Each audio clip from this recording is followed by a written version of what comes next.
Hey guys, good day. Sheep Elch pouring in. I've been up since, I don't know, 6 in the morning. Sheep Elch means I wake up with the light and I go to sleep with the dark. You know, like the animals. You know, humans are the only species or animals in the world that delay sleep. Only humans. So animals, when it gets dark, they go to sleep, and when they see light, they wake up. So that's why sheep Elch.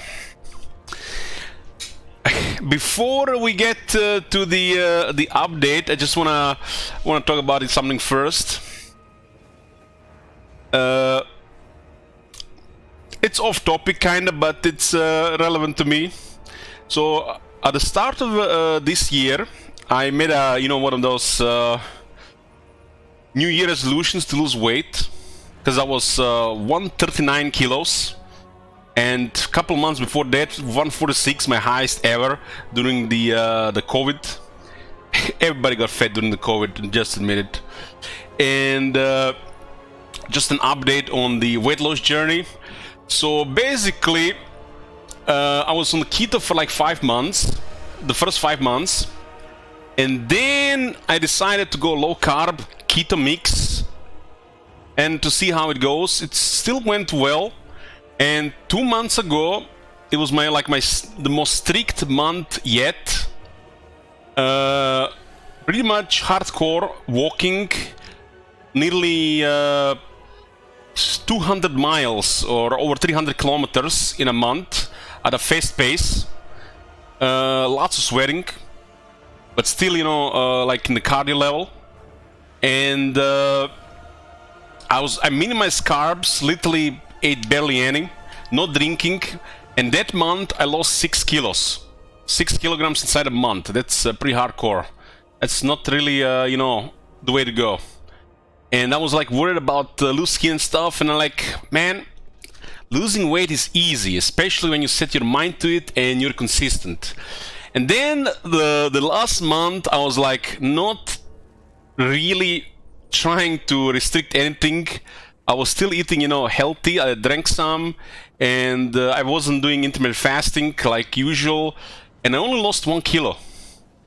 Look at this. I was doing literally whatever, but still lost 1 kilo. And I'm currently now on 104 kilograms. So this year so far, 35 kilograms. Well, the last month feel like there have been no progress, but my body's more toned and my skin is tighter. So there have been still some progress. My eyeglasses on the head are starting to slip. I need to get smaller ones, slightly smaller ones. No longer have fat head like I used to, that I had when I bought the eyeglasses. And I'm back on keto, so basically what I'm saying, I should have been online 2 hours ago. I was making food. Some steak and broccoli and some salad. Anyways, enough talking here. Let's get to it. So what do we have here? This company still updates games, sometimes on time. They released an update 2.1. I couldn't believe it. I'm like walking outside, thinking about what I'm gonna buy at the store, and holy shit, there's an update. Update got released. I didn't go over it yet because I saved myself for you guys when the new stuff gets released. So we're gonna go through it together. So we're gonna go over the patch notes and the video they released. Hey, gal. I felt the disturbance in the force.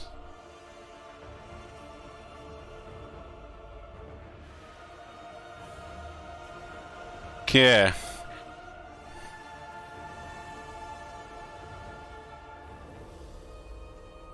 This is it, boys. It's the update.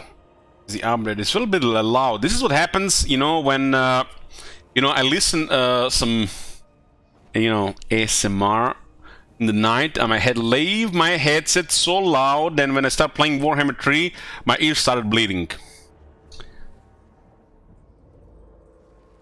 Okay. The rest gives subs. What was it? Psycho Seal, give it 5 subs. Thank you very much, Psycho Seal.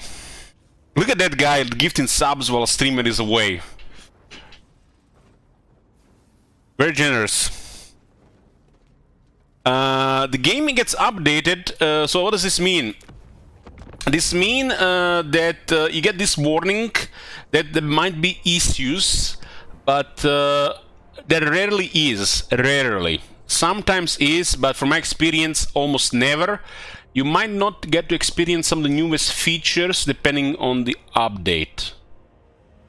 But rarely issues from my experience.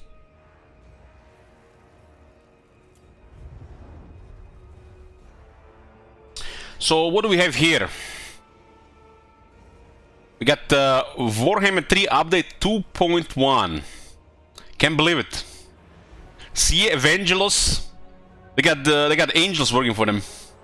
That's why they released the update so soon. Okay, let's check the video.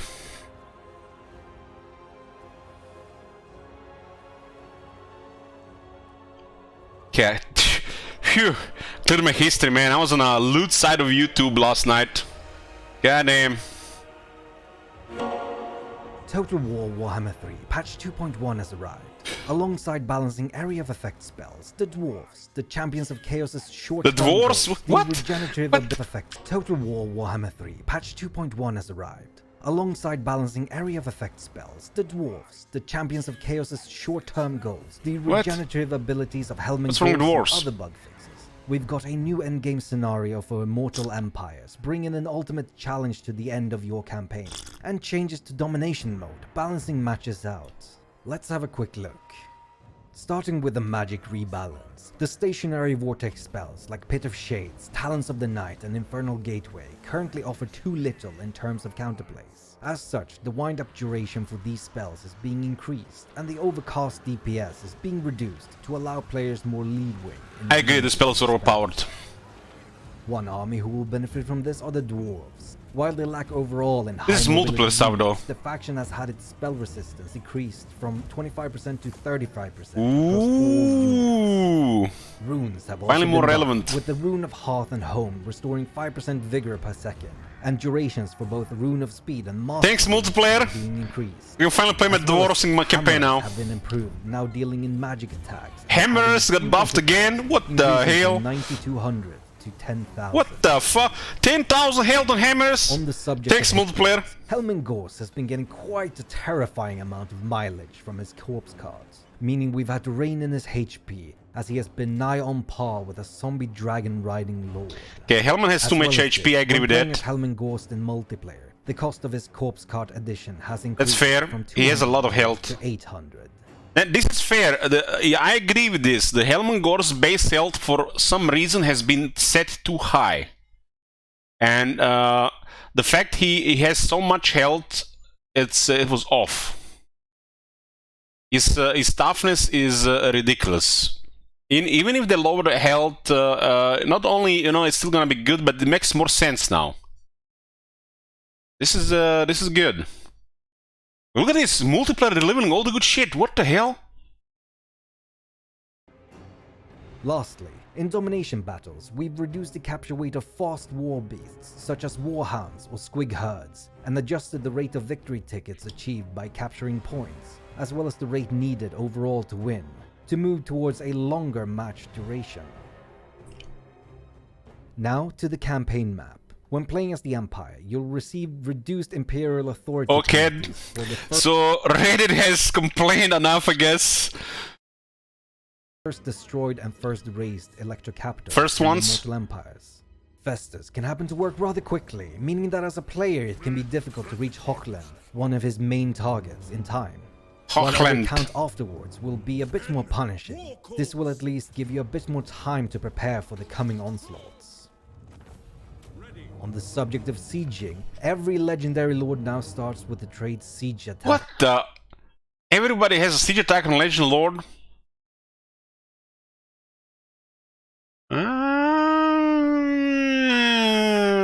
don't know about that. They have to buff Trog now, otherwise I'm not happy with this. Trog, one of his special abilities is siege attacker. Unless they buff Trog, I don't accept this. Meaning you can start a siege straight off against walled settlements, even if you have no siege equipment. Regiments of renown costs have now been fixed, as many were asking for a lot more money than they're worth. An understandable hustle, but we're at war here. We received quite a lot of feedback for the Champions of Chaos, and there's quite a few changes in store. First off, the Warriors of Chaos now have the ability to subjugate all human and elven races. Ooh, more flavor here. Regarding domination to the table. Archaon and Be'lakor can now also confederate other Warriors of Chaos factions when capturing their final Oh boy, here we go, boys. Our confederations have smelled broken as shit. And their legendary lord, but everything else will be lost in the process. Victory conditions have also changed across all Chaos armies, with changes to the long victory for Skarbrand, Nakari, Kugath, Kairos, and Demon Prince, and the short victory for Valkia, Village, Festus, and Azazel, giving them more focused campaigns. Lastly, let's look at the endgames. We've added a fix so that endgame scenarios won't trigger if the player has managed to confederate all possible targets. We've also fixed an error that could prevent the Big War from happening if all the greenskins are dead or confederated. And to top it off, we've added a new endgame scenario called the Ultimate Crisis. This scenario activates every endgame scenario simultaneously, bringing the whole world into absolute chaos. Good luck. Good luck. We hope you enjoyed the changes we brought in for patch 2.1 for Total War 1. Trigger redan For the trentena. full changelog, head over to totalwar.com.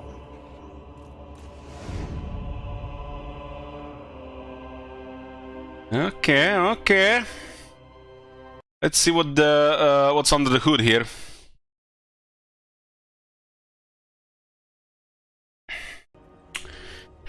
Okay, what do we have here? When there's something to scroll, unless there is a Chinese half, we good. This is a good amount here. So this is supposed to be feedback stuff. Let's see. Hello Warhammer fans and welcome to update 2.1. As noted a few weeks ago in the update 2.0 great book of changes, almost rated bugs. 2.1 introduces several critical fixes, changes and additions that didn't quite make the cut in the time for the August release. There's a bunch of good stuff in here based on early access feedback. So this is why we got this update so early, guys. It's because this was supposed to be released with the release and not a month later. They're still 1 month behind. Okay. There's a bunch of good stuff in here based on early access feedback. The Total War Warhammer 3 who cares? The High Elf Archmage is no longer unstoppable when mounted on a dragon. Apparently, this one here, we haven't experienced ourselves because we've been playing one campaign forever. The High Elf Metal Archmage on a dragon apparently had 88,000 health. Man, that would have been amazing to see. Almost like a proper Imrik boss fight. The Warriors of Chaos can now subjugate all human and elven races. So more vassal stuff. Archaon and Be'lakor can now confederate other Warriors of Chaos factions upon capturing their final settlement. Added an ultimate crisis setting to trigger all endgame scenarios in the same playthrough, only for the strong-willed and the star of heart. Comes with a warning, All legendary lords now begin with a siege attacker trait. Well, I'm not sure about what I think about this one. I think that's fine. Does make Belegar, Vlad, Trog, and few others less special though. And hopefully they address that, especially Trog. Now that Trog has lost his half of his trait, I don't know. They better do him some justice. Improvements to the dwarves. They are gaining spell resistance, additional movement options, and buffs to their hammerers. Nice, nice. And I think the hammers were already seemed like over the top, but I want a hammer to be one of the most elite units in the game. So more buffs with hammers, more multiplayer breaching, I love it. Stationary vortex spells have been rebalanced, so the target... So hold on. If they buff the hammerers to have magic attacks now, they have to buff the Regiment Renown now. Because the Regiment Renown, one of its special things was magic attacks. Now it has to get even more. I suggest that they double their armor. Okay, what do we have here? Stationary vortex spells have been rebalanced so that the targets have a chance to react. Helmut Gors is getting some necessary tweaks to bring him into balance with the rest of the battlefield. Domination battles, who cares? Empire will receive reduced penalties to their Imperial authority when they incur their first losses. So basically the initial stuff. Regiments are now units are now available to the appropriate factions, and costs have been reduced for units that were asking far too much. So some of the units were expensive.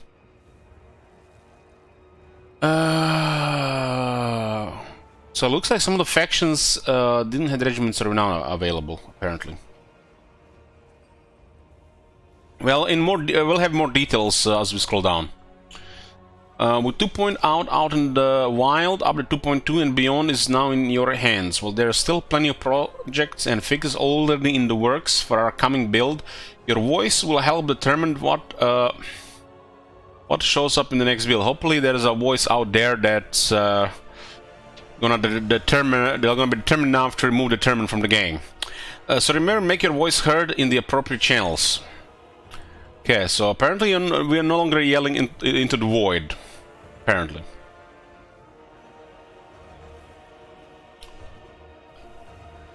And one final note, look out for another build this week with one last hotfix before we look fully forward to update 2.2. So 2.2 seems like it's gonna be the last one this year. As always, you can find juicy details about what's to come in the looking forward section at the bottom of the release notes.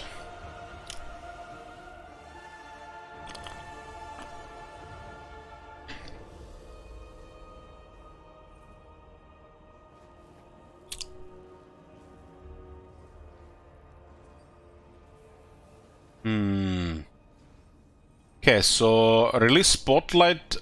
It's not relevant to me. I don't care. Improvements made to the overall stability and performance of the game. Fix the crash trigger upon second immediately charging in a settlement. Fix the rare crash when teleporting to Valky quest battle. More stability stuff. Gameplay. Below are changes made to the gameplay rules, AI, and other mechanics that dictate how the game is played. Rules and systems. Fix the bug where declaring war via the threat mechanic would prevent allies from being invited along for the war. We actually experienced this one in our only attempt to see the threat mechanic, which is kinda shit in my opinion. Too much of a downside to ever be, you know, considered a good thing. Still, a Horde faction, Akai and the Vampire Coast and the Dark Elf Black Arcs have had their growth and development points rebalanced again. Increase development points cost of the primary Horde development chain from 1, 2, 4, and 5 to 2, 4, 8, 16. I guess they were developing way too fast, especially now since you can build everything on that tier. The full deployment point growth rate is now consistent throughout the primary Horde chain. In the early game, it now takes 2 turns to generate a new point. Then later scales down to 1 point per turn due to building skills and technologies. Remove the development point cost from Horde slots, rather each unlocked Horde building automatically fills those slots when purchased. Starting building of a Horde chain now has a development point and monetary cost respective to its tier. While upgrades only cost money, no additional development point cost. Development costs are a surplus population thing, just different wording. Black Ark have a lower default development point growth rate as they also enjoy the benefits of settlement growth. Vampire Coast ships and Akai's Horde have a high default development point growth rate as they rely on this advancement as key faction mechanic. It also reduces the AI Horde growth rate of development points. AI rules and logic. All AI factions except for the Skaven are less likely to declare war when through a non-aggression pact. We haven't seen experienced any of these. They first cancelled trades before declaring war, but that was pretty rare. When controlled by an AI player, Zhao Ming is now able to select his unique skills upon leveling up. Wow. Wow. Implemented numerous AI improvements to ensure AI control factions are making the appropriate construction choices. So basically, the moment I read this, I remembered Arkan, Tier 1 Al-Haik, Tier 1 Port, no port at Tier 3 capital of Estalia. And then immediately the next one. Implemented numerous AI improvements to ensure AI control factions are making the appropriate construction choices. As to what was before, half the factions were literally... there was a code missing to build anything.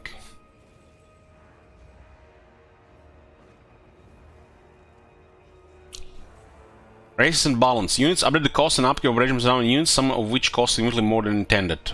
Yeah, some of the regiments down definitely seem like they cost a lot. This makes it even better now for the emergencies. If you're just using most of the regiments now for the emergencies, cost being lower is great. Saves you some, money, why not? Spells, Lord of Shadows looks like getting nerfed again. Statue and Vortex, namely the Pit of Shades, Talons of Night, and Infernal Gateway, currently offer a far too little counterplay. Such, we are increasing the cast wind up and reducing the overcast damage per second to give players more time and agents to react to the spells. So it takes 1 second longer to cast, and the damage has been lowered by 20%. I think that's still high damage, from 5 to 8 for the overcast. The spells are way too strong in Warhammer 3, and this makes sense to nerf. Way too strong in Warhammer 3. This is why Pit of Shades is the primary reason why I completely ignore Lord of Death on the Vampire counts when it comes to Vampire heroes. Because you get excellent spells from the Lord Shadows, and most importantly, you get smoke and mirrors every time you cast on these spells. Your army will get there faster, and in some situations, progress faster to the next target while the fight is happening, because the speed is important to melee faction. The Lord of Death doesn't offer as much as Lord of Shadows for the vampires on the Vampire Counts faction.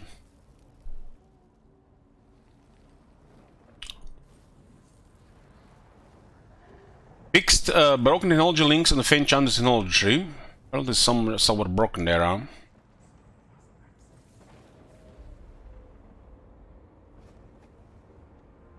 huh? Demons of Chaos.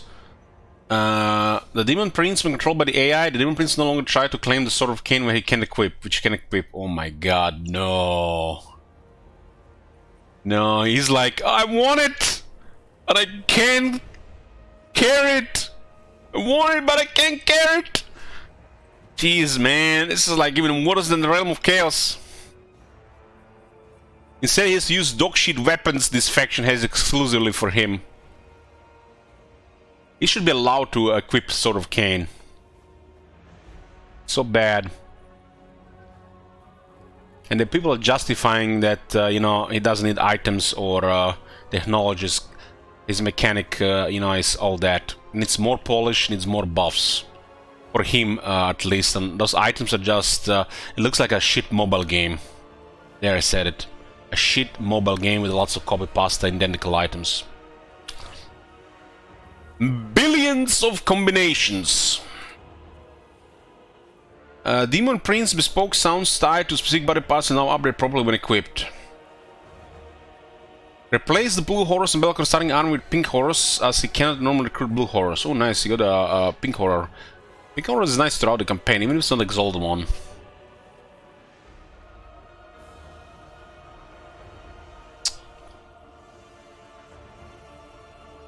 Belkor start felt a little restricted, so we added rifts near lower priority locations that will allow for both better movement and for additional opportunities to Cosmic Chief. So hold on. So they already created additional rifts from the start of the game, How is that restrictive, man? He gets Albion and he can travel anywhere in the world. Like, what the fuck these lazy fuckers want from the game? Like, they want everything unlocked on turn 1? Like, nobody wants to work towards anything. Like, it's too long to spend a whole day playing a campaign just to get you know, out of the early game.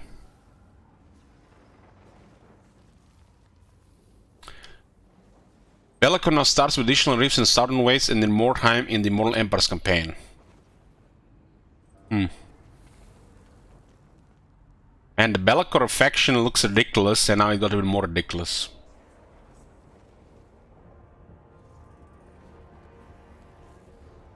Campaign. Crown Hellborn Bloodvash armies are now able to replenish as they were in Warhammer 2.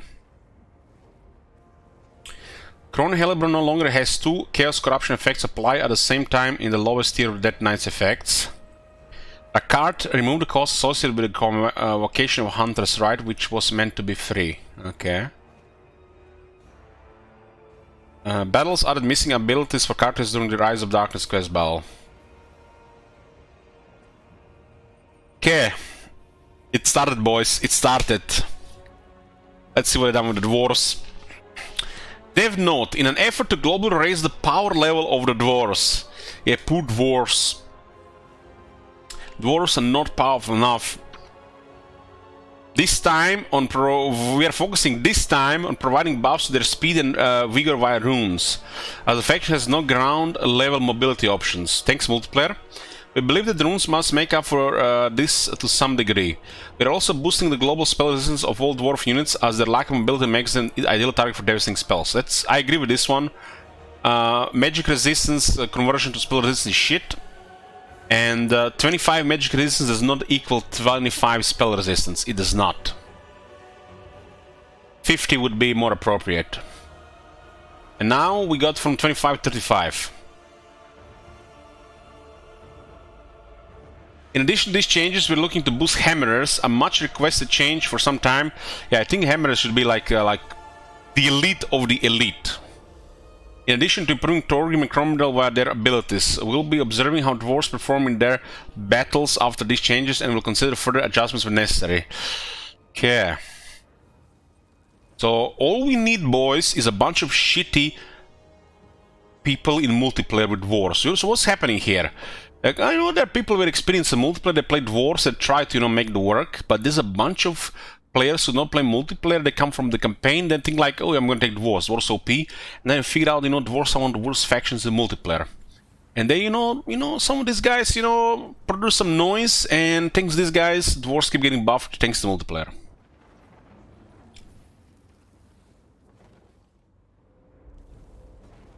In addition to improving Torgrim and Gromdel via their abilities, we'll be observing how dwarves perform in their battles after the change. Okay, blah, okay.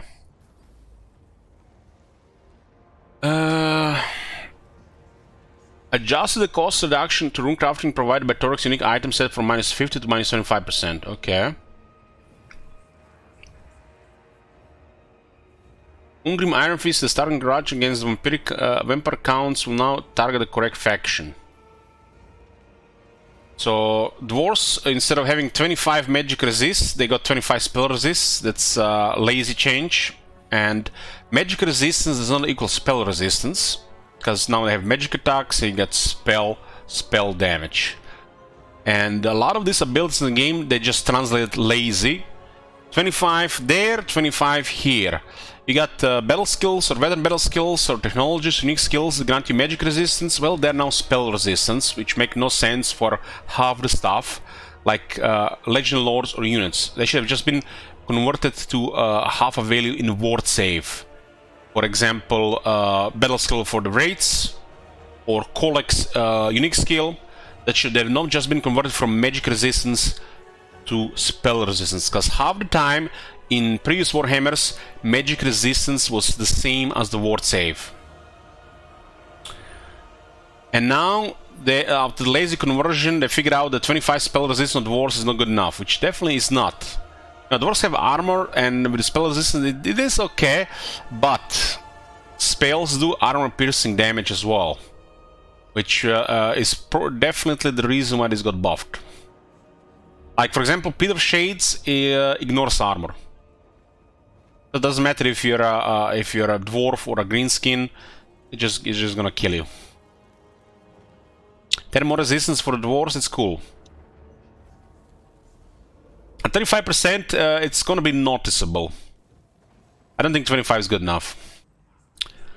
It's definitely gonna be noticeable on spells that don't do much AP, like Burning Head. It's definitely gonna be noticeable there. Hammerers now has a huge change to their HP from 9 to 100, 10,000. How far have the Hammerers come? Thanks multiplayer for making Giant Slayers in general, and the Hammerers some of the most elite units in the game. I love it. And I love this especially because, you know, this is a fun flavor unit. Especially if you play Thorgrim. We talked about what we'll do about this. But now they have 800 more health. That's crazy. Remove the splash attacks. I didn't really care about splash attacks and Hammerers. There's too much air damage and barely any damage on some hits. So this was RNG, in my opinion, on these units. They got magical attacks now. Magical attacks, they are creeping in on everything. But some units should have it. And I think it fits on the Hammerers, because, you know, Hammerers is supposed to be equipped with some of the best equipment possible in the Warhammer universe. So I agree with this one. It's a little bit too much, adding more magical attacks everywhere. But Dwarves getting magical attacks and Hammerers, I think that's fitting. So hoping that the Regiments Renown has something more now, and not just, you know, magical attacks. It used to be it's their specialty. Thorgrim got more health. Just what in the fuck? What the fuck is this shit?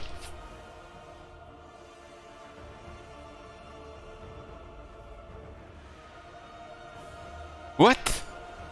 I fucking knew it, man! They finally give Grimgor enough health. The Thorgrim now has even more health. Poor greenskins can never be ahead.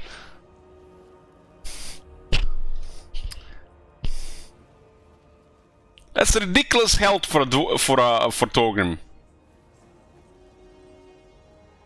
Just taking into consideration just bloody, get additional 1600 health without anything else.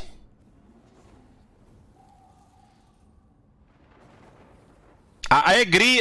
Thorgrim should be over the top, but that shit was over the top, man. There's gotta be a multiplayer reasoning here. Thorgrim has always been ridiculous in Warhammer games, in the Warhammer Total War. You know, guys, top 5 scariest things to face as on the AI side. We had a list. We had some lists back in there, Warhammer 1, and I put Thorgrim there as top 5. AI Thorgrim in the Warhammer 1. And since then, he's been buffed like doubled, and they just doubled it. Nearly double.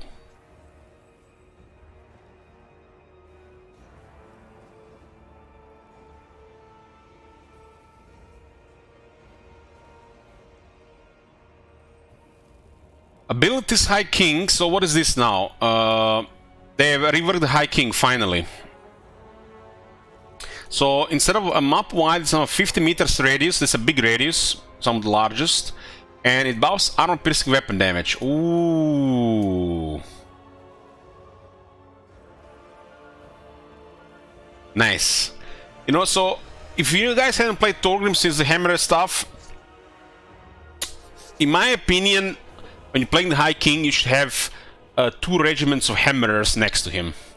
And High King should always go with those 2 regiments of Hammerers to deal the most damage on the battlefield.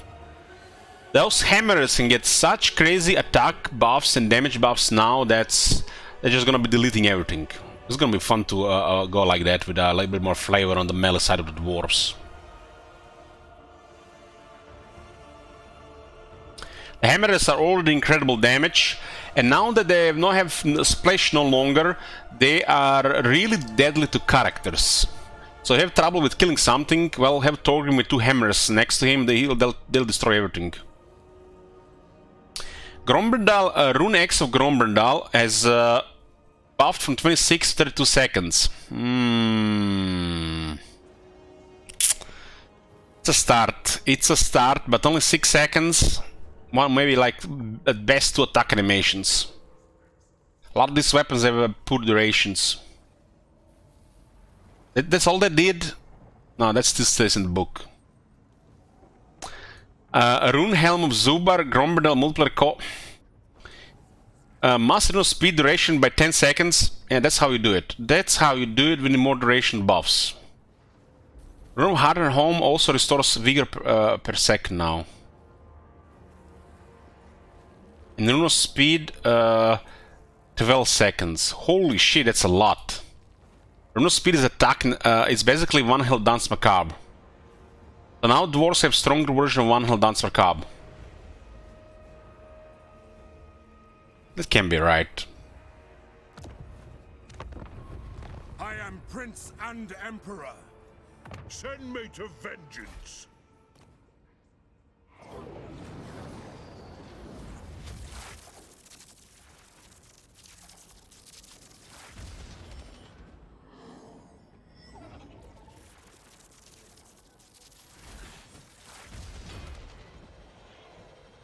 This one is amazing.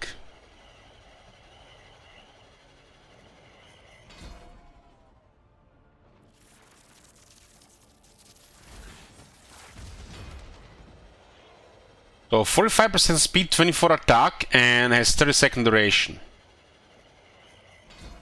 It's regular, you don't even have to overcast it.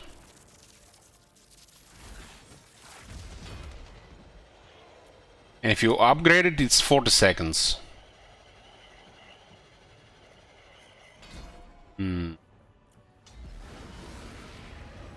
25, 24, 29 seconds. 29 seconds, but the cooldown is at least lower. I guess it's fair. It's fair. This one is a low cooldown, so it's fair.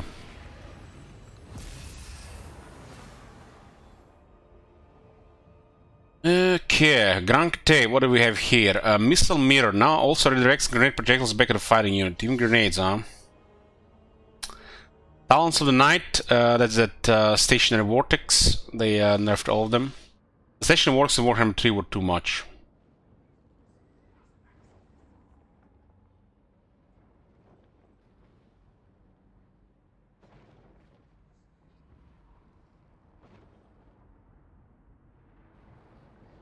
Nothing for the greenskins. And what do we have here? Campaign for the high elves fixed an issue with preventing Imric's that encountered missions from rewarding him with a trait. Ooh, he was not getting traits? Bad man. Archmage. Hit points no longer scale to obscene levels when mounted. Apparently there was a bug where Archmage on a dragon had like 88,000 health. It would have been fun to see, for sure. Well, actual boss fight. Battles missing abilities have been added to the characters in Imric's... okay. To characters in Imric's battle against one of the dragons.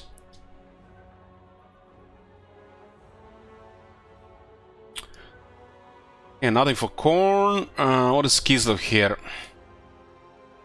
Campaign. The wasteland settlement climate is once again suitable for Boris Ursus' faction.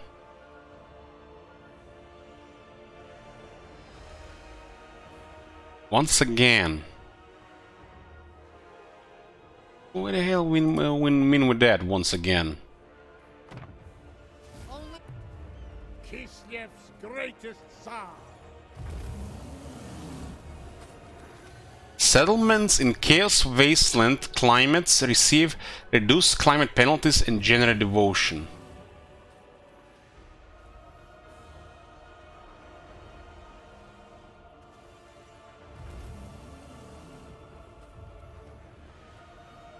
Normal Wasteland. The Wasteland normal Wasteland. Okay, alright, right. Okay, so normal Wasteland. That makes sense. I was like, Scratch. Yeah. Hey, RJ. What is this? Oxyotl. Yellow thread map will now properly scale to the size of Mortal Emperor's map. Oxyotl poison skills now display the answer in the tooltip. Oxyotl poison skills now also unlock the correct ranks. Yeah. Oh, Fury's got costlier, huh? This is this tells me they got a StarCraft 2 Pro working in company. They have decided the Nurgle Furies are overperforming and they will adjust the costs accordingly. So, no, this is not the StarCraft 2 Pro guy. This is the this is their OCD guy. No, this is their OCD guy. So their OCD guy is currently working at multiplayer balancing.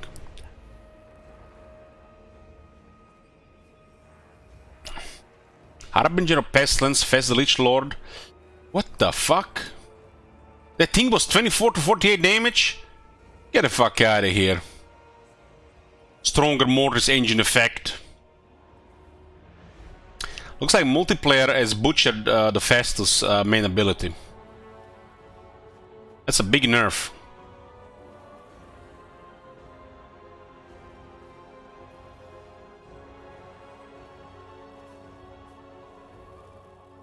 This is still good stuff, man, but I didn't even see it was that much. That's actually a crazy amount of stuff, really. Granting everybody a strong region and a stronger Mortis engine effect, that's unacceptable. Nothing should be stronger than Mortis engine. It's slightly weaker now than Mortis engine and regular regeneration. This is actually a lot of damage. I don't know why the fuck they put this in the first place. That's a lot of damage. Like, all infantry is dead to this. Even cavalry, easily.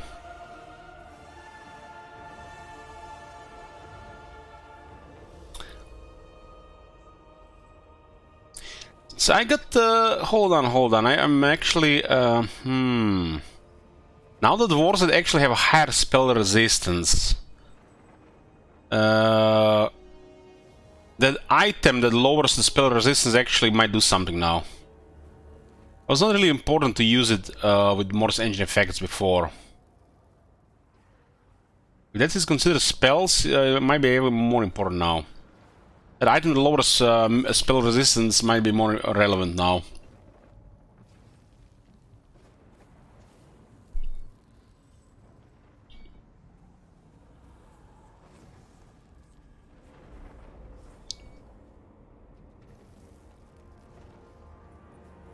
How many times this armor malady has been bugged?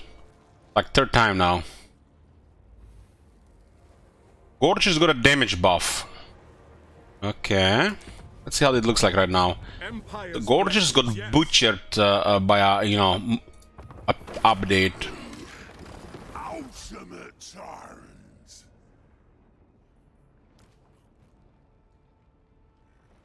Okay, so they get their damage back at least. Because they lowered their entities and damage at the same time. Now they got their damage back. That's a significant amount. It's all AP, right? Looking very similar to Mongols now.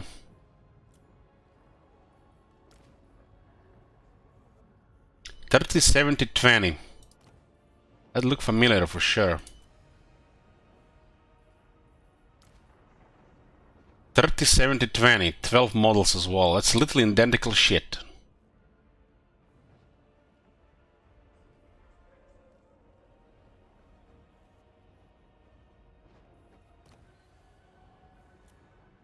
And the Mongols are stalking with hunger. And they get 4 more models. 9,000 health nearly. 6,200. Well. Shh. Where were we?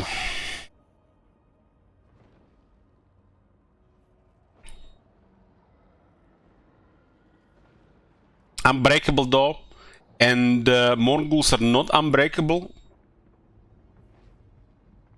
Clan Molder, the difference in health makes the undead, crumbling, and unbreakable gorges irrelevant in the favor of the Mongols.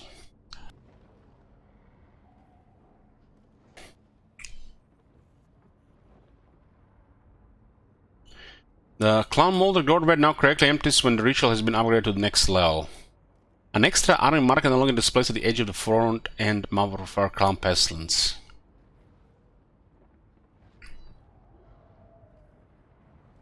The Voldemort Slanesh got increasing cost. This is a very effective unit. I'm not surprised that it costs more in multiplayer.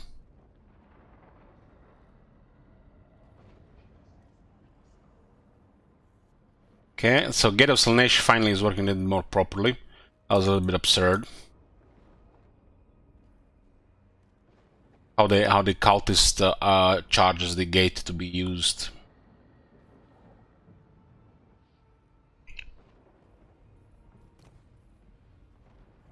Yeah, they still haven't fixed this bug here.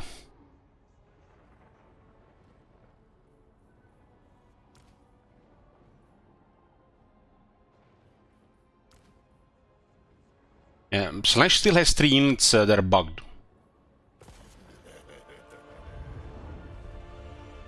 So what has with the Empire here? General updates. Fix the bug where electro counts previews will persist even when hovering over empty space in the panel, making it difficult to click the revoke title button. The addition of Festus meant that the Empire players could find themselves losing a lot of Imperial authority very quickly in the early game if Festus destroyed Hochland. Electors, my bad. Hochland. The electors are now more lenient for the first loss, so you have more time to respond and deal with nearby threats. Man, Reddit must have been full of these complaints.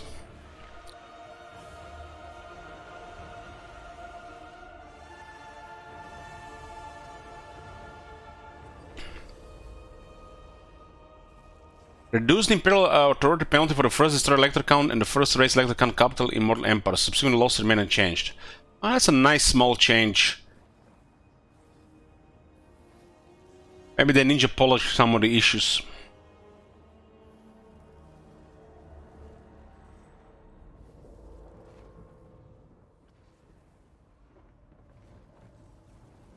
Someone made a video, or what do you mean, what video?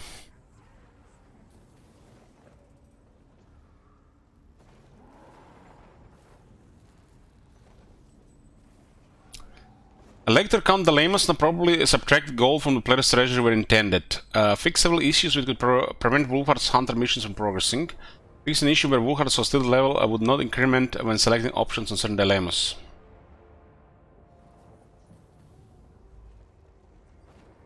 Clara slaughter amongst the ruins mission. The Marcus Vulcan campaigns now properly concludes after searching the ruins.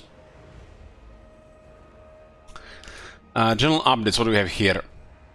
Updated the ghost shaders and visual effects of Osirian armored skeletons and their weapons.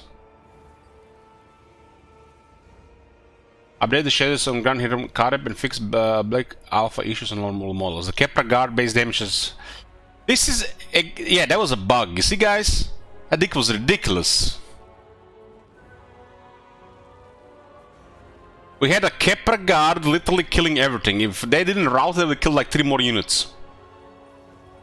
On accident, they turned Kepra guard into a Ethereal unit, while still being a Tomb Guard unit.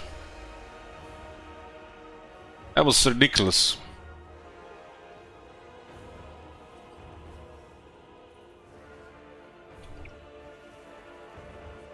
This unit is still very good.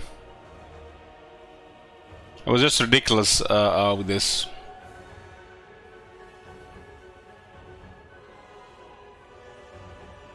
Shade Raid Gunners now have voices rule for their ethereal appearance, huh? We fought Cetra, Toka. And Kepra Guard was really not dying and killing everything. Fix an issue which would cause the skill to provide less leadership at level 3 than at the previous levels on Sea Dogs.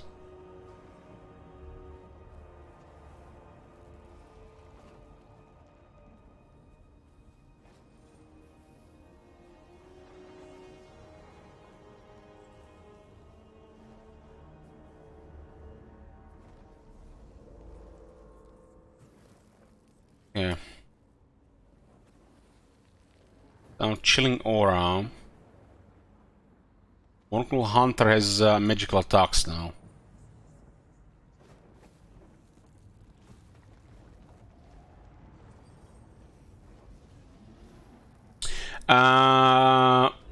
Now he already had frostbite, so they removed the extra frostbite.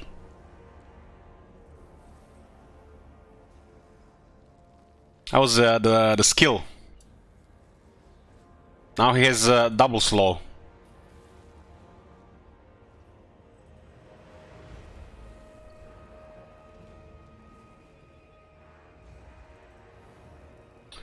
Okay, what do we have here? Dev note, having moved the percentage based healing Warhammer 3, Helmut Gors now gets far too much value from his corpse card. Yeah, I agree with that. Which not only doubles as a Mortis engine, but puts his hit points in Zombie Dragon riding lore territory. Then we're not only adjusting its hit points, but significantly increasing its multiple costs. As a 200, the corpse card was religiously undervalued for its benefits. How far have we come where they're actually nerfing Helmut Gors in multiplayer? Kazum multiplayer. What do you say about every Legend Lord having siege attackers? I'm fine with it. As long as they give Troge extra buff, because, you know, now his siege attacker thing is lost. Let's see. In the name of Magnus. It's a little bit too convenient for some lords, but I'm fine with that. My challenge? My Ice Age card. Oh, look at this. Lord effect, no longer siege attacker. They couldn't even double his control in the local province. They just taken away his siege attacker from here. All gone. God damn. A nerf Trog. One less line of text. How are we gonna play him now? The eternal challenge. Same on Wulfric. They can't just take away shit and not add new shit. Thine right, Vlad von Kars. Vlad too. They buffed every other lord in the game and they nerfed Vlad, Trog, Belegar, Wulfric. That's not cool, CA. Not cool.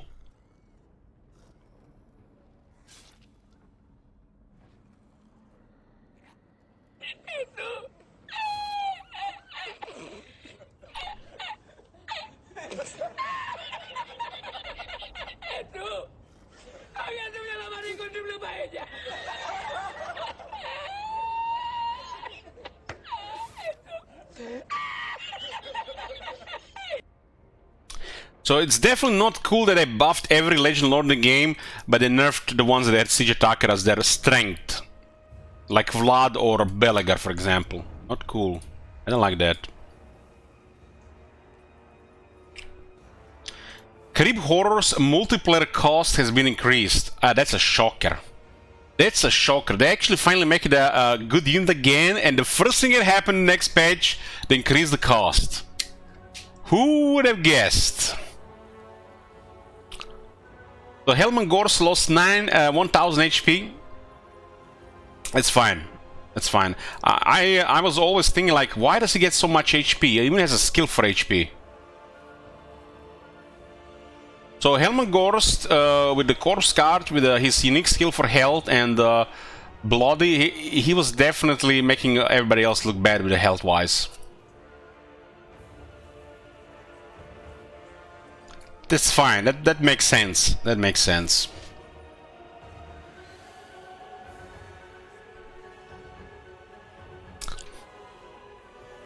Damn, even the Necromancer is more expensive now.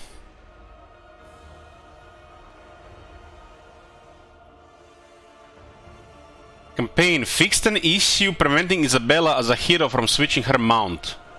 What are you talking about switching her mount? I saw Isabella in a army with another Vampire Lord, not even with Vlad. Voice of Chaos, Dev note. Even before their arrival in Mortal Empires, we received a good deal of feedback about the changes to the Voice of Chaos and the new Champions of Chaos in the live streams and videos created before their launch. In update 2.1, we managed to capture some of this feedback and implement a handful of changes based on these suggestions from the community.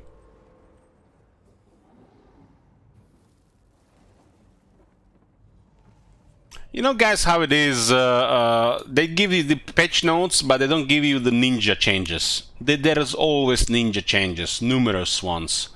Takes some time to, you know, figure them out because you have to play the game. You know, something they don't do much. Previous to the Warriors of Chaos could vassalize a broad range of factions with diplomacy, but were comparatively limited in those they could forcefully vassalize via occupation. To address this discrepancy, we have adjusted the occupation option to bring the two more into alignment, a change that will in particular benefit vassals who can now vassalize Emperor factions. I still have to understand what is the benefit of all these vassals. It's like, in my mind right now, unless they've changed something fundamentally, it will just cause complications. Unless getting more vassals is strictly beneficial without no downsides, I just don't see it right now.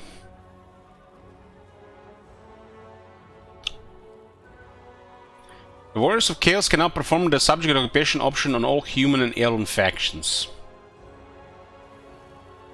Dev note, due to a variety of issues with interactions between Confederation and the rest of the Warriors of Chaos features, we chose to hold off on launching with the option Immortal Empires. However, in the relevance of the mechanic to some of the Warriors characters, we implemented a lightweight version that allows a limited means to unite Warriors of Chaos Lords. This is a first step in exploring new ways to give the player access to a variety of Legion Lords without some of the knockoff issues related to Confederation.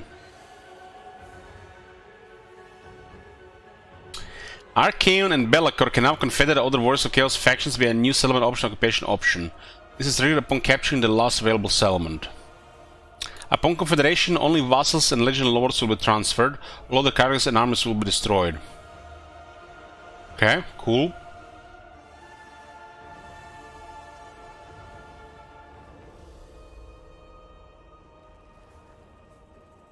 Campaign. The long victory condition for Warriors of Chaos now focuses on holding Dark Fortresses by any means necessary. Did I say Belagar? I meant Be'lakor.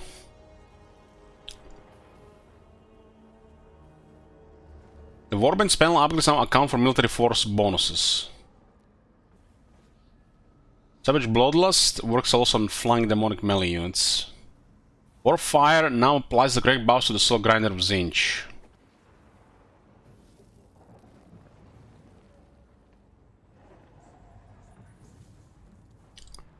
Raika was missing malevolent units in outposts and garrison buildings, so she lacks access to non-malevolent versions of the units. As she lacks, Raika added malevolent units to garrisons. What's that called in the garrisons? Campaign. Let me get some to drink. We're back. We're back. But what is going on here? So what they did to the campaign. The regions are now, units added in update 1.3 are now available to the relevant factions in the new campaigns. Note that they will not retroactively added to existing saves. So they actually mentioned this one will not work on the current save. Yeah, there's always a thing with regiments now with the end the saves. You have to start a new campaign. All Legion Lords now have a siege attacker trait, enabling immediate siege attacks against walled settlements regardless of whether siege equipment has been built.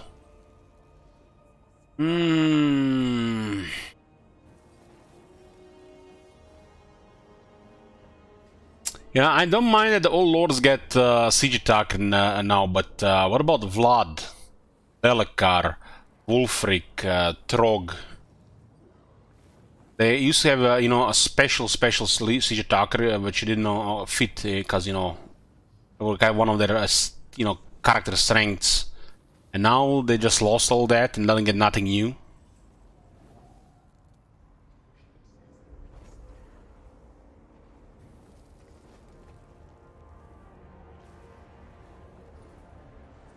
It's clear why they did this, guys. It is clear.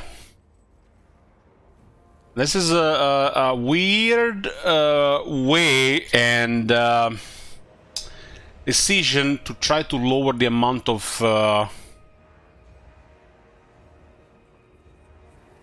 I guess sieging. I wonder if this affects auto-resolve.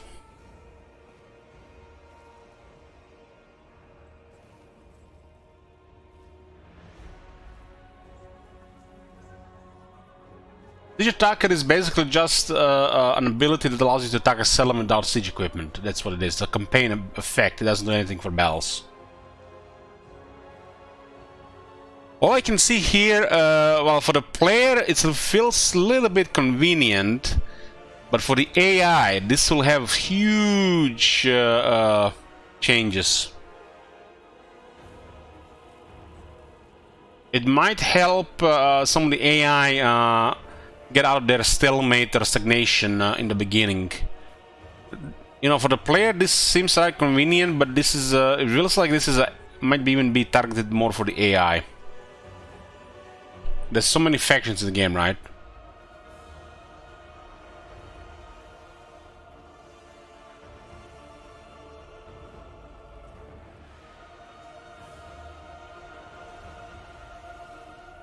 It's because the low amount of high tier stuff they put in starting armies, so could do that as well.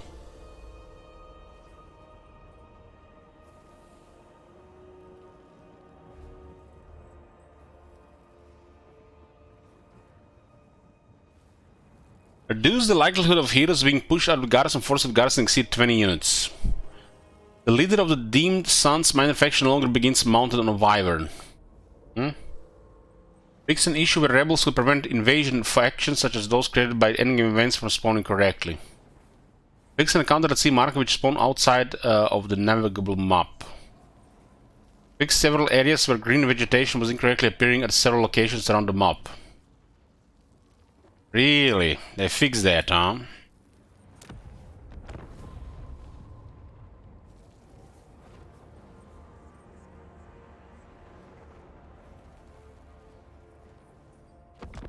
We are 2 turns from long campaign victory. 2 turns, which will announce the crisis.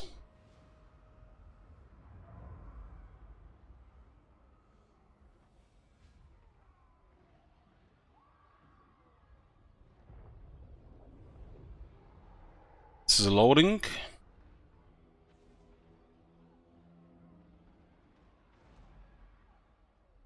We have adjusted several instances of Norse confectionery bonuses which were leading to exploitative gameplay. Wow, there are people already exploiting the new Norse and stuff.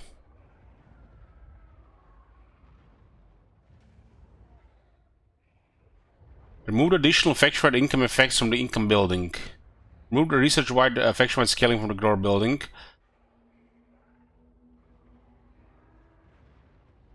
Added post-battle loot from adjacent regions of the grower building. Global scaling effect now only affects the port buildings.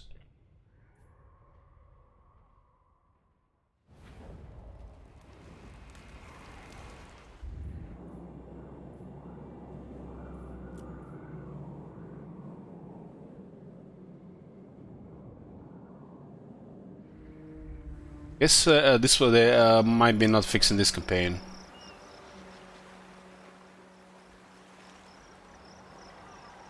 Still here.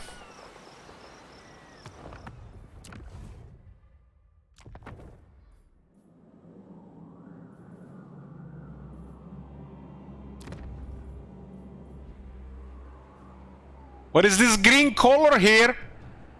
What is this green color here? It's getting built, not destroyed. Master of Bloom will be happy. Necromancer.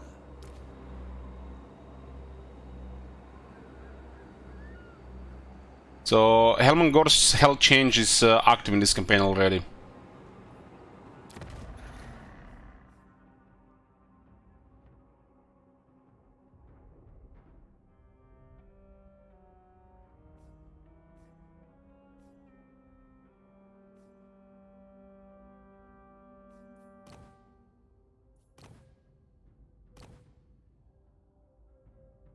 As you can see, Helma has still a lot of health.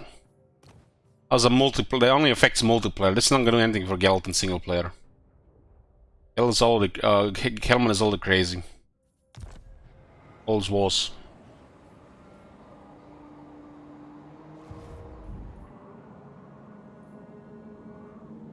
Okay. In addition to Vampire Coast faction-wide bonuses leading to similar issues, remove faction-wide scaling effects from the income building. Added faction-wide scaling effect for ports. 1% on tier 1 and 3 and 4% on tier 5. Oh, that's actually reasonable. They actually give more, that much more on tier 5. Treasury Minister position of increased port income instead of all income. Ready angles are set up to reflect the above changes. Wow, it was that much? I guess since the world is huge, I guess it adds up.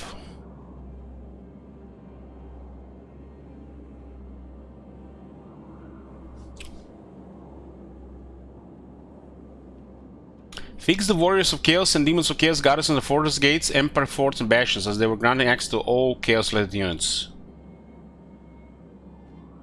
Dilemmas. Updated the Skaven Dark Elf loyalty dilemmas to award the intended amounts of loyalty. Fixed the rare issue where Wood Elf forest encounters could spawn and immediately despawn. Fixed several instances where certain Warhammer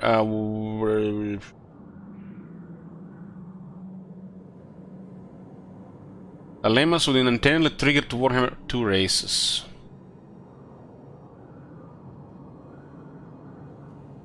This is the events. Dilemmas were the events. When you have to pick one of the two things. Missions. The settlement names are no longer displayed twice in Raise and Conquer settlement missions. Settlements. Chantillion is now considered a minor settlement as intended. Karak Doom adjusted the rotation of the settlement to align properly with the surrounding mountains. Karak Doom, huh?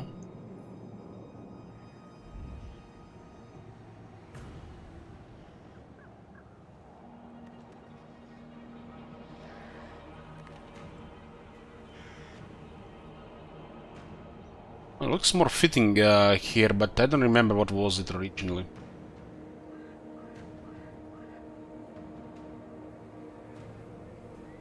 Find the bearded skulls. Resource buildings are now available as intended. Tertiqua fixed an issue where the settlement would be displayed as a ruin rather than a Lisbon settlement. I think Tertiqua was fine.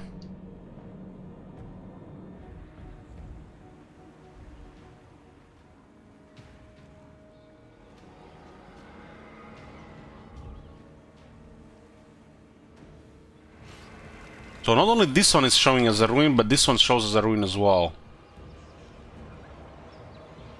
I guess, yeah. There's more than the one of this, I guess. I didn't even notice that this one was showing like this.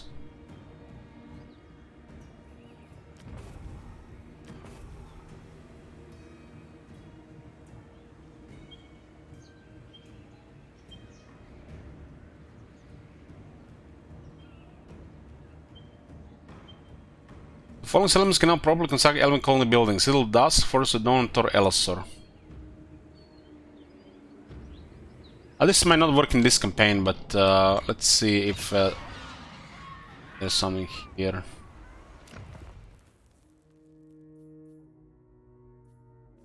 Some of these things are only gonna work in another campaign.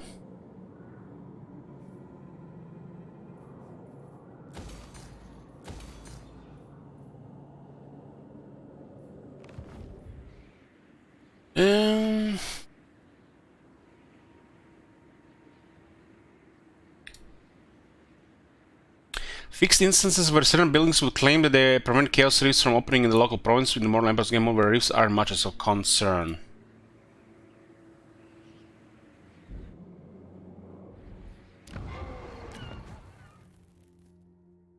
They used to be on a tier 4 building.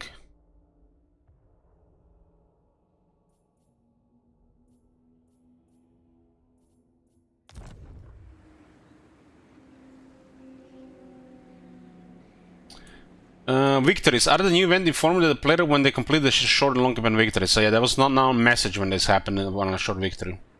The long victory conditions have been updated to provide more focused experience for the following lords and Kar, Skarma, Kugat, Demon Prince, and the Chaos Fate Weaver. Update the short victory conditions for Champions of Chaos, Zazel, Valka, Fes, and Village to be unique and more achievable for each lord.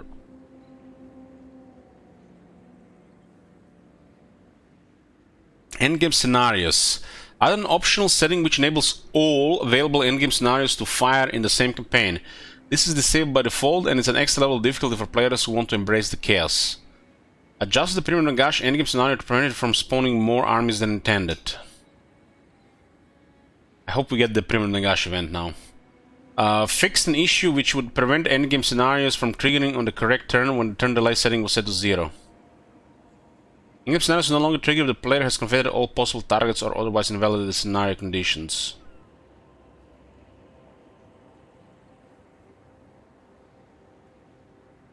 Add the camera pan over endgame scenario points of interest when the scenarios commence.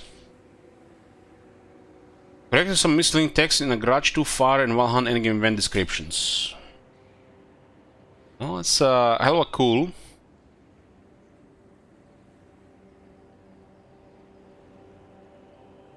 So what is going on here? General updates on the battles. Belko is not playable in okay. Without completing the Realm of Chaos campaign. Muster and Director elements installation walls which could block artillery damage. The Galleon scope area will not properly load the island battle map. The Al-Haik area now properly loads the Vampire Council element to match the campaign settlement model. Updated instances where unintended buildings could be targeted in certain battle maps. Updated instances where deployment borders were inconsistent in some battle maps. Removed corpse collision from the final units that still had enabled. It's a small change that should further improve the pet fighting response of units at battle.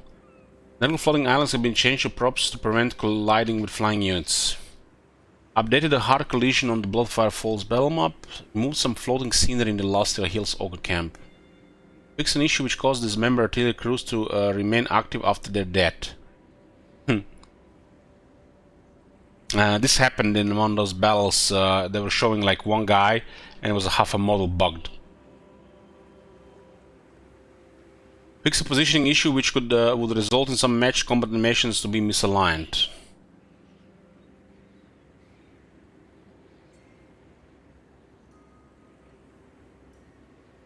AI battles. Due to several functional and balance reasons, Isabella and Vlad can no longer be purchased as heroes in custom battles.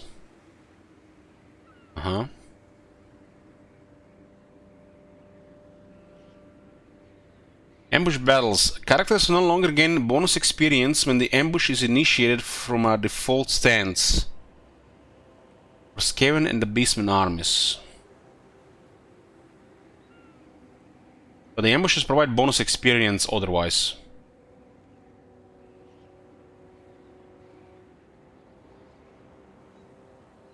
Major settlement battles. Capture points in Tomb King Major Settlement are circular rather than square to be consistent with other settlements. Update the Vanga deployment zones on the Bretonian settlement map.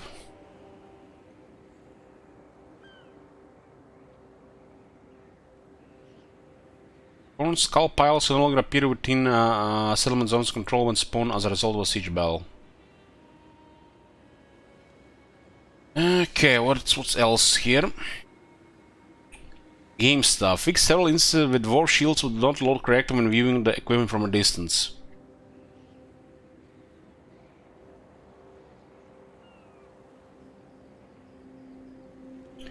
Fix a visual bug in minor settlement battles where green boxes would appear where enemies had built towers barricades after capturing a point.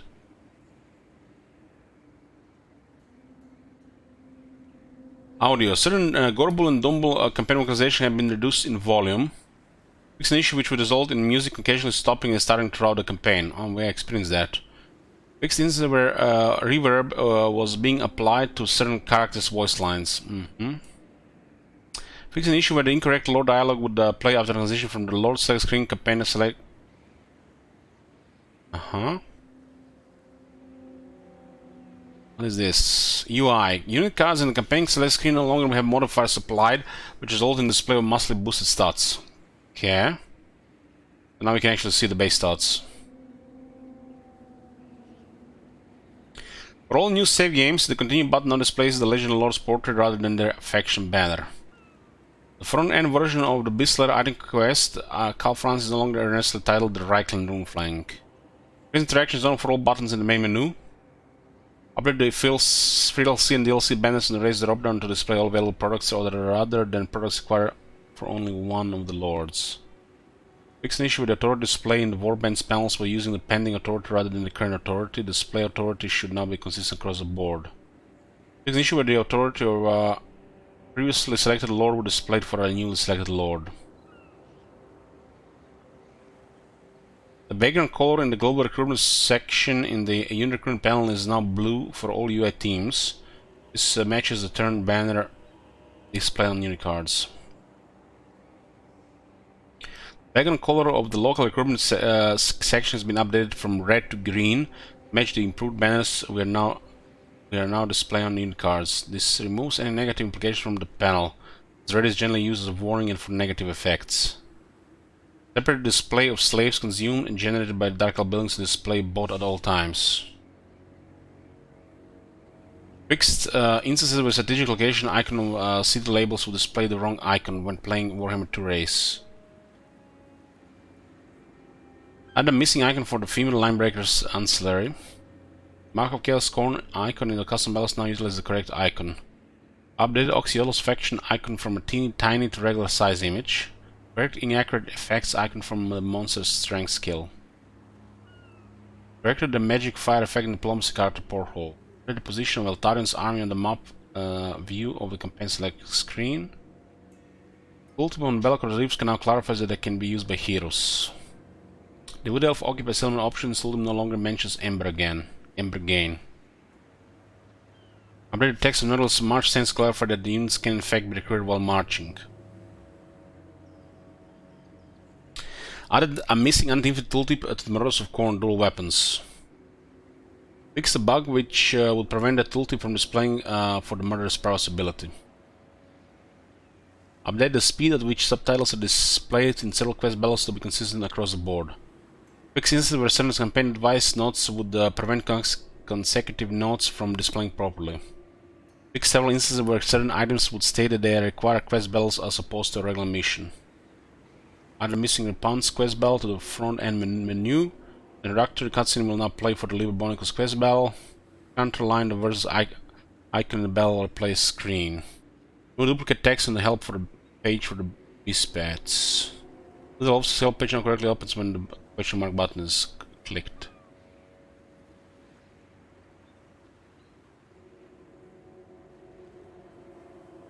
Localization stuff, looking forward. With update 2 and update 2.1 introducing a massive amount of new content to Total War Warhammer 3, its community turned to weigh in. Update 2.2 coming this October. Damn. So I feel like from what I'm seeing this here, this does feel like it was supposed to release last month with the Immortal Empires update. So the first update is still 2 months later, not 1 month later. So this is basically something that was supposed to be released last month. 2.2 is the first, going to be pretty much the first update. It will be the first opportunity for us to react and respond to the most prevalent discussion issues and requests made by the community as you dive in and experience all that Immortal Empires has to offer. If not already, now it is time to get involved in the discussion, sharing your thoughts as you play the game, supporting others who have shared ideas you'd like to see considered, and offering your own perspective to the conversation in the areas of the game you'd like to see evolve in the month and months to come. So, what do you guys think? Will we get another DLC before the end of the year? Like, will we try to, push and sneak something, for like Christmas, like a DLC there?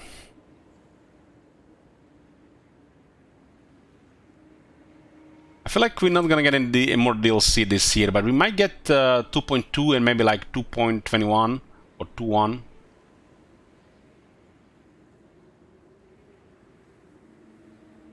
Because the Immortal Empires is the largest project. I'm hoping they just take it seriously and not just tie everything to DLCs and free DLC and free updates kappa. This is going to need a lot of work for sure, and way more work than they put in Warhammer 2.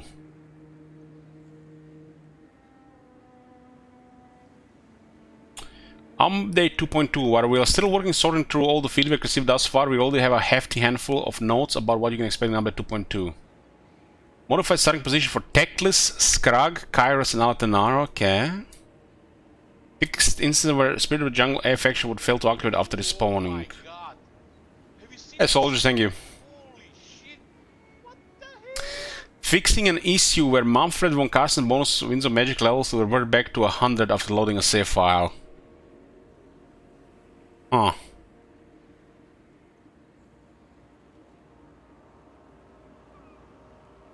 That's a big bug.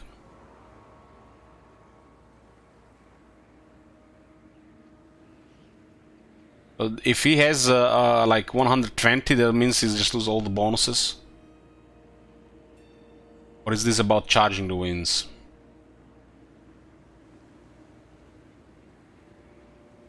Fix and ensure the village's Legion of Doom and Freakish Mutation skill apply their effects to regiments of renowned units. There you go, cookies. Another month and it will work. Scaling down Nakai so he fits in his character screen. Yeah, Nakai was out of the screen. Addressing feedback regarding to severity of the Dwarf grudges and Oxyodal Doom stacks. Ongoing updates to Confederation.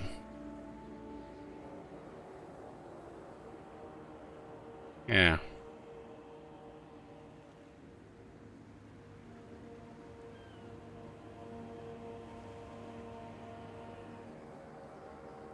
What is this bell? Defeated units and is summoned summoning rules. Going forward, we're considering a change which would result in killed units remaining dead. This means a few things. It would be impossible to resummon a unit that was killed in battle. But ideally, increase the importance of clean micromanagement.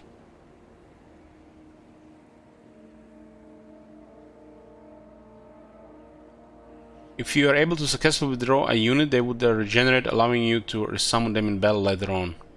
Ah, they're talking about Realm of Chaos. Ah, who gives a shit? In the end, we believe these changes will result in overall advantage to range factions who will settle on battles. Point of feedback: since release, we are continuing to look on how to improve settlement battles based on player feedback. Unfortunately, this is a complicated matter to untangle and fix. So we will be looking at what incremental changes can be made in 2.2 as we work on larger changes for future releases. Rest assured that we hear your concerns and will be looking to opportunities to improve the battles in the future. Okay, yeah, like I said, this looks like should have been released last month with the Immortal Empire, so the real update is next month. They did some changes around, who knows what's been ninja patched.